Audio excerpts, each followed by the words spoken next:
Hi, this is Mrs. Goodhart. I'm going to be reading Chapter 10, A Very Long Day.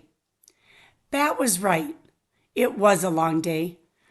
The rain that had been threatening came, and after they ate lunch, the students pulled on rain gear to splash in puddles. Bat did not like to get wet. He didn't like it at all. It made his clothes feel sticky and itchy and uncomfortable. Mr. Grayson knew that Bat didn't like to get wet, so even though the saw wet school philosophy said that students should go outside, rain or shine or snow, he asked Bat, "Would you like to spend recess helping me clean baby cakes and closure?" "Yes," said Bat.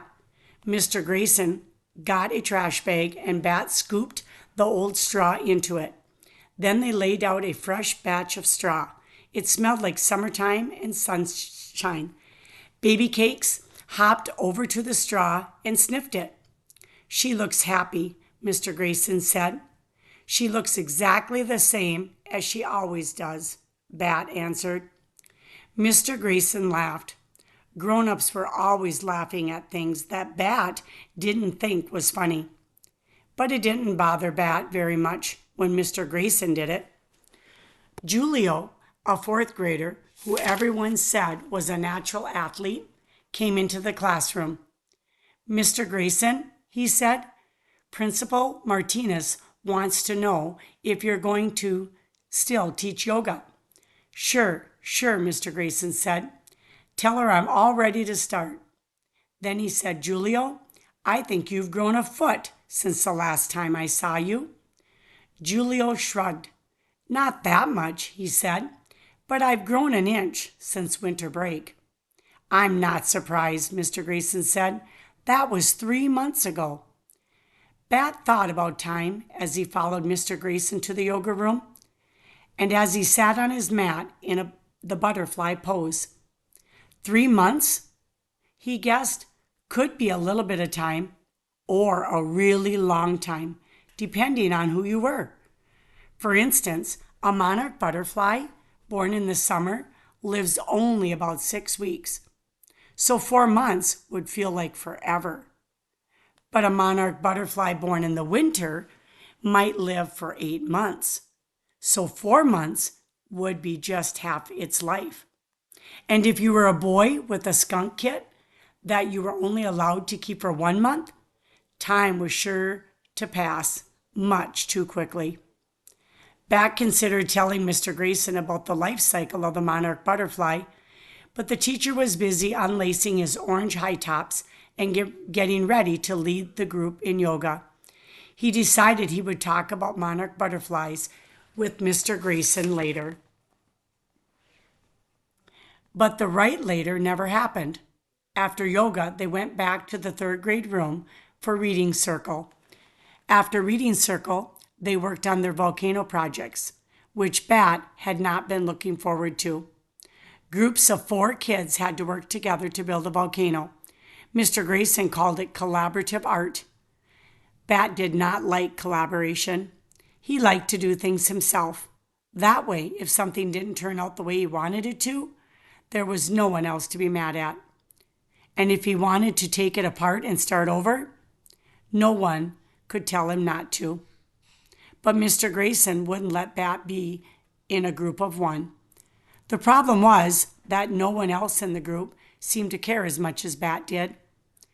3 times before 2:45, when class was finally over for the day, Bat's group said, "Mr. Grayson, Bat won't help us." "I don't need help," Bat told Jenny when she complained for a second time. "It's a group project," she said. "You have to let us help." Israel, who was in Bat's group, kept asking him all kinds of annoying questions, like, "Hey, Bat, do you think the lava is red enough?" And, "Bat, can you pass me the paste?" Bat ignored the lava question. "But about the paste," he said, "glue works better than paste. The paste gets all weird and flaky when it dries." "Okay," said Israel. "Pass me the glue then." "I'm using the glue," Bat said. Things would go much more smoothly Bat thought, if the other kids would stop asking questions and interfering and just let him get on with the job. By the time Miss Kiko rang the end of the day bell from the hallway, Bat's left eye felt twitchy. All he wanted to do was climb into Mom's car and go home to his own room. But when he walked outside, he didn't see Mom's burgundy station wagon. Instead, he saw Dad's yellow sports car, and he remembered with a heavy sigh that today was an every other Friday, and he wouldn't get to see his own room or baby Kit for 3 long days. If Bat were a mayfly, he wouldn't even live that long. Chapter 11, Apartment 2A. Hi, Sport, said Dad. Bat didn't like being called Sport because he didn't like playing sports or watching sports. Bat liked being called Bat because he liked playing with animals and reading about animals and watching videos about animals. But Dad didn't like calling him Bat. When he wasn't calling Bat Sport, he always called him Bixby Alexander. It's a great name, he liked to say. It was an okay name. Bat's first name, Bixby, had been his mom's last name before she got married.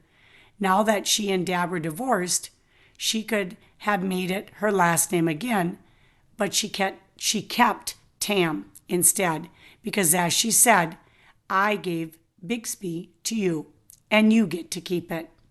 Bat's middle name, Alexander, was the same as his dad's middle name. And all 4 of them, Dad, Mom, Janie, and Bat, were Tams, even though they didn't all live together in one house. The rain had turned into a gentle mist, and Dad had his windshield wipers turned on to their lowest setting. You know what we need on a chilly day like this? Dad asked. What? Bat replied.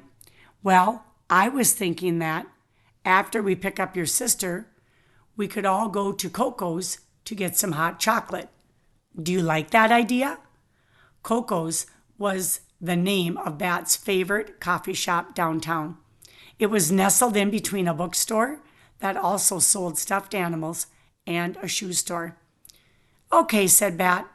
They drove under a little bridge and through downtown. Because of the rain, fewer bicyclists crowded the streets, and it didn't take Bat's dad very long to get to Janie's school. Bat recognized her right away. She was standing near the corner wearing her bright yellow rain slicker. Bat admired the way she looked, like a shiny yellow sun. Hi, Dad, said Janie. She tossed her backpack into the seat next to Bat and then slid into the front seat, slamming the door. Hello, my girl. How was your day? Bat relaxed in the back seat as Janie told Dad about her day. He didn't listen to the words of what she was saying, but he liked the way her voice went up and down like music. Dad's voice was nice too. It was lower than Janie's, and it didn't go up and down very much. It was like a straight line. At Coco's, Bat spilled some of his hot chocolate on his shirt when he took off the lid to add the cinnamon. Be careful, Sport, said Dad, which was a dumb thing to say because the hot chocolate was already spilled, and being careful now wouldn't unspill it. Bat couldn't enjoy the taste of his drink at all because the only thing he could think about was the wet, uncomfortable stain on his shirt. Dad's apartment was in a complex that had a pool and a workout room. Kids under 13 weren't allowed in the workout room, which Bat thought was unfair. He really wanted to try the treadmill. The apartment was on the 2nd floor. There was an elevator, but Bat preferred to take the stairs. He liked them because there were 2 sets of 11 stairs, and 11 was his favorite number. One day he would be 11, which felt like an exciting thing to be. At the top of the stairs, they turned right and walked around the corner. Then Dad unlocked the door of apartment 2A, and they all went inside. "Home sweet home," said Dad. It didn't feel like home. It didn't smell sweet. "It smells like onions in here," Janie said, wrinkling her nose. "That's because the slow cooker made dinner for us," Dad said. "Chili." Bat didn't like chili. Dad knew he didn't like it. Bat didn't like mushy foods, except for oatmeal with brown sugar. "I don't like chili," Bat said. "Maybe you'll like it tonight," Dad answered. "I tried a new recipe." Unless the new recipe calls for chili that didn't include any chili, Bat would not like it. Bat sighed and shrugged off his backpack. It was going to be a long weekend.